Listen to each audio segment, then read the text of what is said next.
is useless. There's no human help for me. I must fight this out single-handed. Two courses lie before me. I might become this woman's lover, or I must endure such persecutions as she can inflict upon me. Even if none come, I shall live in a hell of apprehension. But she may torture me, she may drive me mad, she may kill me. I will never, never, never give in. What can she inflict which would be worse than the loss of Agatha, and the knowledge that I am a perjured liar, and have forfeited the name of gentleman? Pratt Haldane was most amiable, and listened with all politeness to my story. But when I looked at his heavy-set features, his slow eyes, and the ponderous study furniture which surrounded him, I could hardly tell him what I had come to say.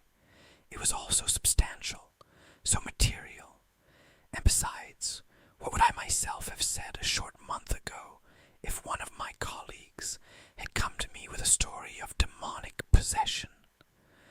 Perhaps I should have been less patient than he was.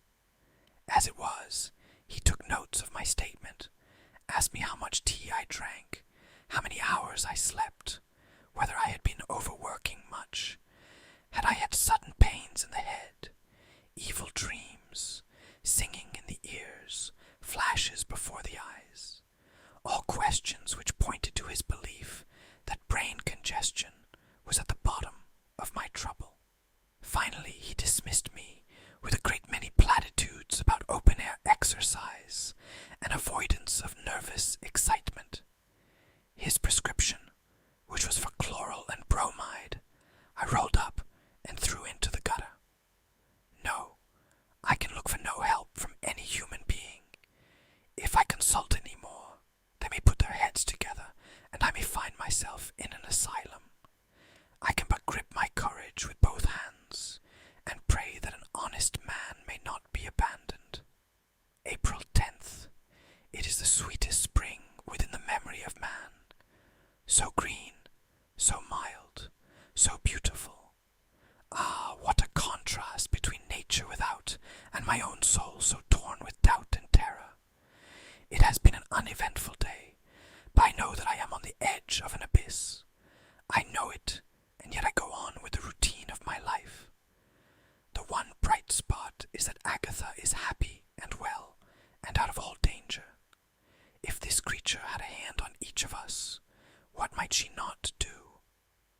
April 16th. The woman is ingenious in her torments. She knows how fond I am of my work, and how highly my lectures are thought of. So it is from that point that she now attacks me.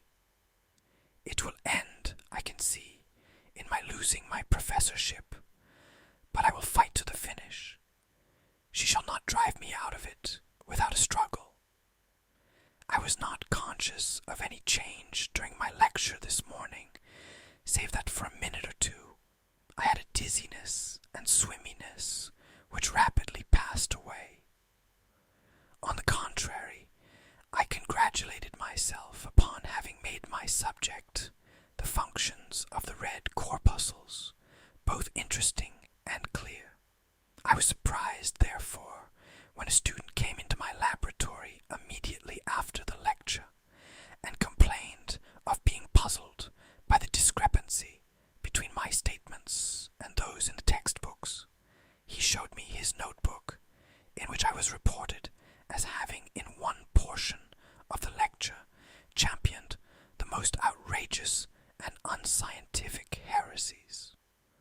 Of course I denied it, and declared that he had misunderstood me, but on comparing his notes with those of his companions, it became clear that he was right, and that I really had made some most preposterous statements.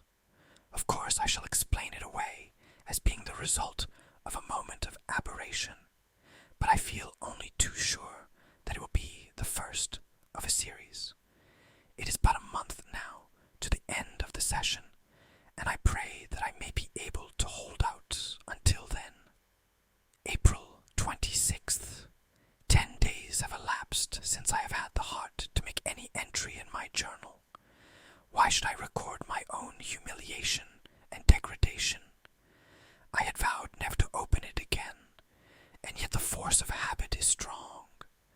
And here I find myself taking up once more the record of my own dreadful experiences, in much the same spirit in which a suicide has been known to take notes of the effects of the poison which killed him. Well, the crash which I had foreseen has come, and that no further back than yesterday. The university authorities have taken my lectureship from me. It has been done in the most delicate way, purporting to be a temporary measure to relieve me from the effects of overwork and to give me the opportunity of recovering my health. Nonetheless, it has been done, and I am no longer Professor Gilroy. The laboratory is still in my charge, but I have little doubt that that also will soon go. The fact is that my lectures had become the laughingstock of the university. My class was crowded with students who came to see and hear what the eccentric professor would do or say next. I cannot go into the detail of my humiliation. Oh, that devilish woman! There is no depth of buffoonery and imbecility to which she has not forced me. I would begin my lecture clearly and well, but always with the sense of a coming eclipse. Then, as I felt the influence, I would struggle against it, striving with clenched hands and beads of sweat upon my brow to get the better of it, while the students, hearing my incoherent words and watching my contortions, would roar with laughter at the antics of their professor. And then, when she had once fairly mastered me, out would come the most outrageous things, silly jokes, sentiments as though I were proposing a toast, snatches of ballads, personal abuse, even against some member of my class.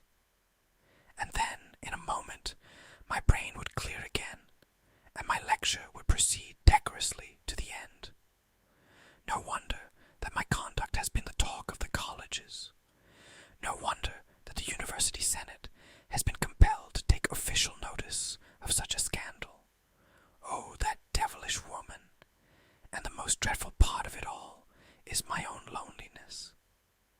Here I sit in a commonplace English bow window, looking out upon a commonplace English street, with its garish buses and its lounging policemen, and behind me there hangs a shadow which is out of all keeping with the age and place. In the home of knowledge I am weighed down and tortured by a power of which science knows nothing. No magistrate would listen to me. No paper would discuss my case. No doctor would believe my symptoms. My own most intimate friends would only look upon it as a sign of brain derangement. I am out of all touch with my kind. Oh, that devilish woman! Let her have a care. She may push me too far. When the law cannot help a man, he may make a law for himself. She met me in the High Street yesterday evening and spoke to me. It was as well for her, perhaps, that it was not between the hedges of a lonely country road. She asked me with her cold smile whether I had been chastened yet. I did not deign to answer her. "We must try another turn of the screw," said she. "Have a care, my lady, have a care. I had her at my mercy once. Perhaps another chance may come. April 28th. The suspension of my lectureship has had the effect also of taking away her means of annoying me, and so I have enjoyed 2 blessed days of peace. After all, there is no reason to despair. Sympathy pours into me from all sides, and everyone agrees that it is my devotion to science and the arduous nature of my researches which have shaken my nervous system. I have had the kindest message from the council, advising me to travel abroad and expressing the confident hope that I may be able to resume all my duties by the beginning of the summer term. Nothing conclusions to my career and to my services to the university. It is only in misfortune that one can test one's own popularity. This creature may weary of tormenting me, and then all may yet be well. May God grant it. April 29th. Our sleepy little town has had a small sensation. The only knowledge of crime which we ever have is when a rowdy undergraduate breaks a few lamps or comes to blows with a policeman. Last night, however, there was an attempt made to break into the branch of the Bank of England, and we are all in a flutter in consequence. Parkinson, the manager, is an intimate friend of mine, and I found him very much excited when I walked round there after breakfast. Had the thieves broken into the counting house, they would still have had the safes to reckon with, so that the defense was considerably stronger than the attack. Indeed, the latter does not appear to have ever been very formidable. Two of the lower windows have marks as if a chisel or some such instrument had been pushed under them to force them open. The police should have a good clue, for the woodwork had been done with green paint only the day before, and from the smears it is evident that some of it has found its way onto the criminal's hands or clothes. 4:30 p.m. Ah, that accursed woman! That thrice accursed woman! Never mind. She shall not beat me. No, she shall not. But oh, the she-devil! She has taken my professorship. Now she would take my honor. Is there nothing I can do against her? Nothing save... Ah, but hard pushed as I am, I cannot bring myself to think of that. It was about an hour ago that I went into my bedroom and was brushing my hair before the glass, when suddenly my eyes lit upon something which left me so sick and cold that I sat down upon the edge of the bed and began to cry. It is many a long year since I shed tears, but all my nerve was gone, and I could but sob and sob in impotent grief and anger. There was my house jacket, the coat I usually wear after dinner, hanging on its peg by the wardrobe, with the right sleeve thickly crusted from wrist to elbow with daubs of green paint. So this was what she meant by another turn of the screw. She had made a public imbecile of me. Now she would brand me as a criminal. This time she has failed. But how about the next? I dare not think of it, and of Agatha and my poor old mother. I wish that I were dead. Yes, this is the other turn of the screw. And this is also what she meant, no doubt, when she said that I had not realized yet the power she has over me. I look back at my account of my conversation with her, and I see how she declared that with a slight exertion of her will, her subject would be conscious, and with a stronger one, unconscious. Last night I was unconscious. I could have sworn that I slept soundly in my bed without so much as a dream. And yet those stains tell me that I dressed, made my way out, attempted to open the bank windows, and returned. Was I observed? Is it possible that someone saw me do it and followed me home? Ah, what a hell my life has become. I have no peace, no rest. But my patience is nearing its end. 10 p.m. I have cleaned my coat with turpentine. I do not think that anyone could have seen me. It was with my screwdriver that I made the marks. I found it all crusted with paint, and I have cleaned it. My head aches as if it would burst, and I have taken 5 grains of antipyrine. If it were not for Agatha, I should have taken 50 and had an end of it. May 3. 3 quiet days. This hell fiend is like a cat with a mouse. She lets me loose only to pounce upon me again. I am never so frightened as when everything is still. My physical state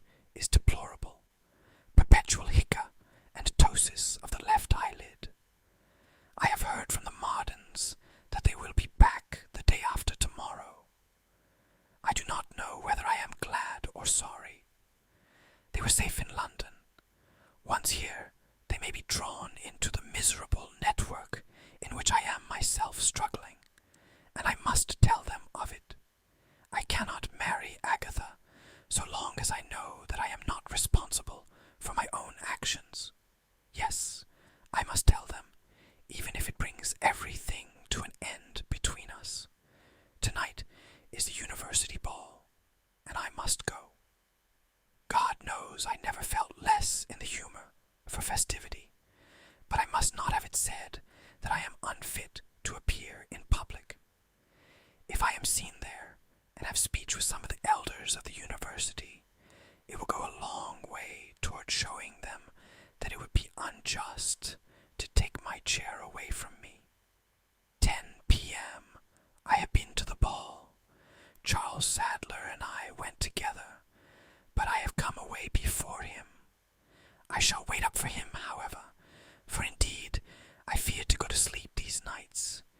He is a cheery, practical fellow, and a chat with him will steady my nerves.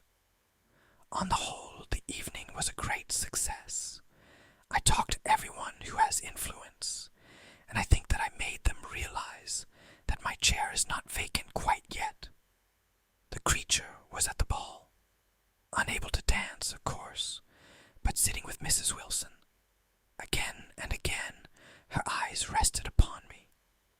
They were almost the last things I saw before I left the room.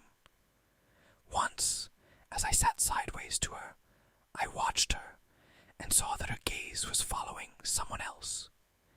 It was Sadler, who was dancing at the time with the second Miss Thurston.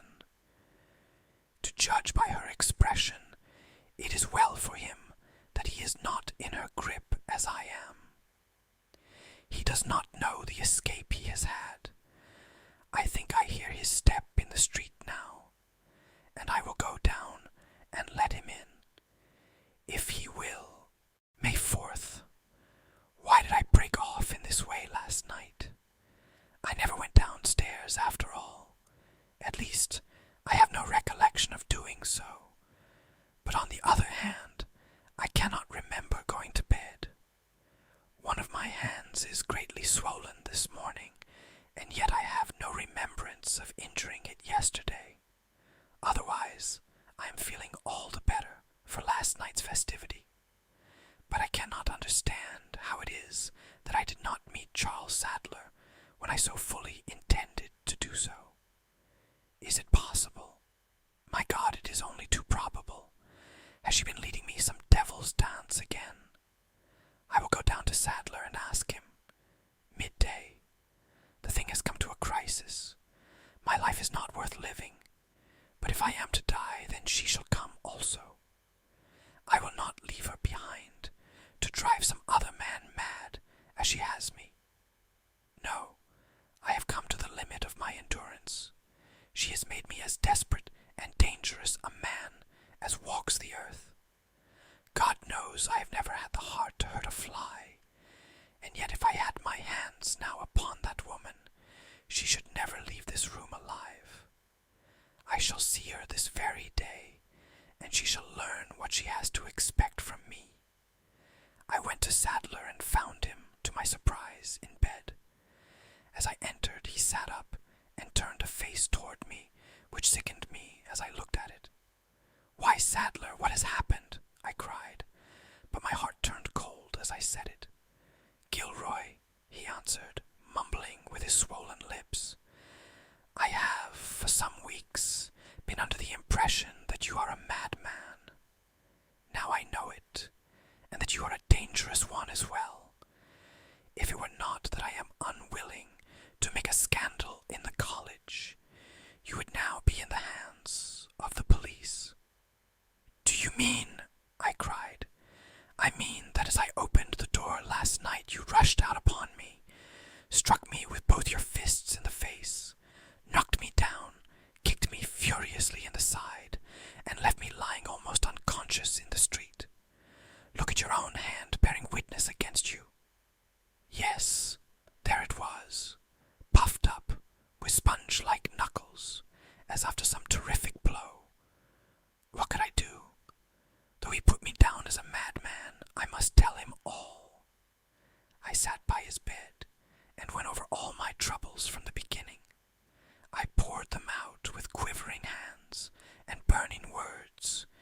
might have carried conviction to the most skeptical.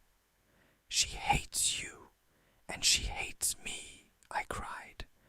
"She revenged herself last night on both of us at once.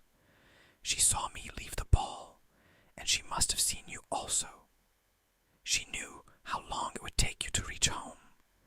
Then she had but to use her wicked will. Ah, your bruised face is a small thing beside my bruised soul." He was struck by my story. That was evident. Yes, she watched me out of the room," he muttered. "She is capable of it. But is it possible that she has really reduced you to this? What do you intend to do?" "To stop it," I cried. "I am perfectly desperate. I shall give her fair warning today, and the next time will be the last." "Do nothing rash," said he. "Rash!" I cried. "The only rash thing is that I should postpone it another hour." With that I rushed to my room, and here I am on the eve of what may be the great crisis of my life. I shall start at once. I have gained one thing today, for I have made one man, at least, realize the truth of this monstrous experience of mine. And if the worst should happen, this diary remains as a proof of the goad that has driven me. Evening. When I came to Wilson's, I was shown up, and found that he was sitting with Miss Penclosa. For half an hour I had to endure his fussy talk about his recent research into the exact nature of the spiritualistic rap, while the creature and I sat in silence, looking across the room at each other.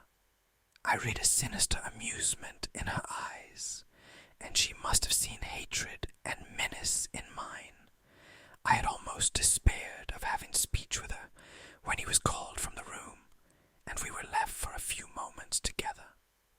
"Well, Professor Gilroy, or is it Mr. Gilroy?" said she, with that bitter smile of hers. "How is your friend Mr. Charles Sadler, after the ball?" "You fiend," I cried. "You have come to the end of your tricks now. I will have no more of them. Listen to what I say." I strode across and shook her roughly by the shoulder. "As sure as there is a God in heaven, I swear that if you try another of your deviltries upon me, I will have your life for it. Come what may, I will have your life. I have come to the end of what a man can endure." "Accounts are not quite settled between us," said she, with a passion that equaled my own. "I can love, and I can hate. You had your choice. You chose to spurn the first. Now you must test the other. It will take a little more to break your spirit, I see, but broken it shall be. Miss Martin comes back tomorrow, as I understand." "What has that to do with you?" I cried. "It is a pollution that you should dare even to think of her.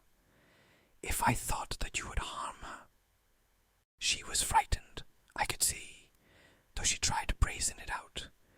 She read the black thought in my mind, and cowered away from me. "She is fortunate in having such a champion," said she.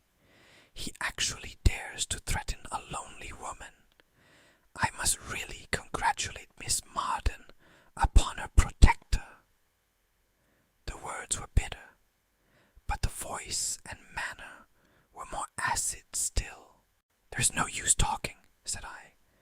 "I only came here to tell you, and to tell you most solemnly, that your next outrage upon me will be your last." With that, as I heard Wilson's step upon the stair, I walked from the room. Aye, she may look venomous and deadly, but for all that, she is beginning to see now that she has as much to fear from me as I can have from her. Murder, it has an ugly sound, but you don't talk of murdering a snake or of murdering a tiger. Let her have a care now. May 5th. I met Agatha and her mother at the station at 11 o'clock. She is looking so bright, so happy, so beautiful, and she was so overjoyed to see me. What have I done to deserve such love. I went back home with them, and we lunched together. All the troubles seem in a moment to have been shredded back from my life. She tells me that I am looking pale and worried and ill. The dear child puts it down to my loneliness and the perfunctory attentions of a housekeeper. I pray that she may never know the truth. May the shadow, if shadow there must be, lie ever black across my life and leave hers in the sunshine. I have just come back from them, feeling a new man. With her by my side, I think that I could show a bold face to anything which life might send. 5 p.m. Now let me try to be accurate. Let me try to see exactly how it occurred. It is fresh in my mind, and I can set it down correctly, though it is not likely that the time will ever come when I shall forget the doings of today. I had returned from the Mardens after lunch, and was cutting some microscopic sections in my freezing microtome, when in an instant I lost consciousness in the sudden hateful fashion which has become only too familiar to me of late. When my senses came back to me, I was sitting in a small chamber, very different from the one in which I had been working. It was cozy and bright, with chintz-covered settees, colored hangings, and 1,000 pretty little trifles upon the wall. A small ornamental clock ticked in front of me, and the hands pointed to 3:30. It was all quite familiar to me, and yet I stared about for a moment in a half-dazed way until my eyes fell upon a cabinet photograph of myself upon the top of the piano. On the other side stood one of Mrs. Marden. Then, of course, I remembered where I was. It was Agatha's boudoir. But how came I there?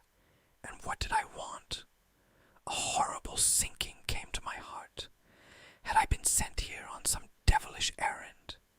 Had that errand already been done? Surely it must. Otherwise, why should I be allowed to come back to consciousness? Oh, the agony of that moment! What had I done? I sprang to my feet in my despair, and as I did so, a small glass bottle fell from my knees onto the carpet. It was unbroken, and I picked it up. Outside was written, sulfuric acid, Fort. When I drew the round glass stopper, a thick fume rose slowly up, and a pungent, choking smell pervaded the room. I recognized it as one which I kept for chemical testing in my chambers. But why had I brought a bottle of vitriol into Agatha's chamber? Was it not this thick, reeking liquid with which jealous women had been known to mar the beauty of their rivals? My heart stood still as I held the bottle to the light. Thank God it was full. No mischief had been done as yet. But had Agatha come in a minute sooner, was it not certain that the hellish parasite within me would have dashed the stuff into her? Ah, it will not bear to be thought of. But it must have been for that. Why else should I have brought it? At the thought of what I might have done, my worn nerves broke down, and I sat shivering and twitching, the pitiable wreck of a man. It was the sound of Agatha's voice and the rustle of her dress which restored me. I looked up and saw her blue eyes, so full of tenderness and pity, gazing down at me. "We must take you away to the country, Austen," she said. "You want rest and quiet. You look wretchedly ill." "Oh, it is nothing," said I, trying to smile. "It was only a momentary weakness. I am all right again now. I am so sorry to keep you waiting. Poor boy, you must have been here quite half an hour. The vicar was in the drawing-room, and as I knew that you did not care for him, I thought it better that Jane should show you up here. I thought the man would never go. Thank God he stayed. Thank God he stayed," I cried hysterically. "Why, what is the matter with you, Austen?" she asked. holding my arm as I staggered up from the chair. "Why are you glad that the vicar stayed? And what is this little bottle in your hand?" "Nothing," I cried, thrusting it into my pocket. "But I must go. I have something important to do." "How stern you look, Austin. I've never seen your face like that. You're angry." "Yes, I am angry. But not with me. No, no, my darling. You would not understand. But you have not told me why you came." "I came to ask you whether you would always love me, no matter what I did, or what shadow might fall on my name. Would you believe in me, and trust me however black appearances might be against me?" "You know that I would, Austin." "Yes, I know that you would. What I do, I shall do for you. I am driven to it. There is no other way out, my darling." I kissed her and rushed from the room. The time for indecision was at an end. As long as the creature threatened my own prospects and my honor, there might be a question as to what I should do. But now, when Agatha, my innocent Agatha, was endangered, my duty lay before me like a turnpike road. I had no weapon, but I never paused for that. What weapon should I need when I felt every muscle quivering with the strength of a frenzied man? I ran through the streets, so set upon what I had to do that I was only dimly conscious of the faces of friends whom I met, dimly conscious also that Professor Wilson met me, running with equal precipitance in the opposite direction. Breathless but resolute, I reached the house and rang the bell. A white-cheeked maid opened the door and turned whiter yet when she saw the face that looked in at her. "Show me up at once to Miss Penclosa," I demanded. "Sir," she gasped, "Miss Penclosa died this afternoon at 3:30. You've just listened to The Parasite by Arthur Conan Doyle, a haunting tale of control, obsession, and the blurred line between science and the supernatural. Thank you for sharing this quiet moment with me. I hope this story brought you peace, rest, or maybe stirred your imagination as you drifted off to sleep. If you enjoyed this ASMR reading, feel free to like the video, leave a comment, and subscribe for more classic stories